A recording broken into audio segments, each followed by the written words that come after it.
Hey everybody, today's pour comes in two parts. We are going to be making some sprinkle dice today.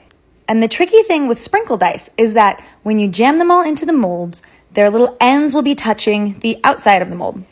This means that the bit of resin is really thin at that point, and as you sand or handle them, that resin will break down. This doesn't sound like a big deal, but it means that the sugar will start to dissolve through the surface of the die if it gets wet at all. And water is involved in sanding, and water is in the air.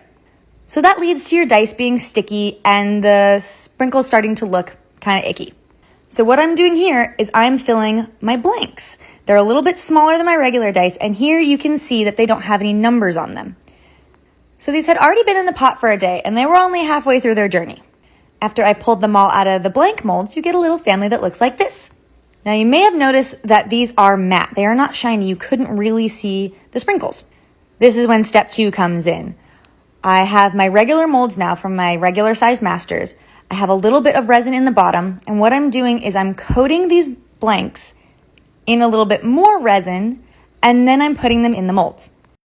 This means that there's a little bit of extra resin between the sprinkles in the blanks and the outside world. I'm hoping it also gives the effect of the sprinkles looking a little bit candy coated, which I think would be cute. So here I am putting them into my individual molds. You can see it takes a little bit longer than usual because they all have their own tops that need to be aligned, but fingers crossed these come out.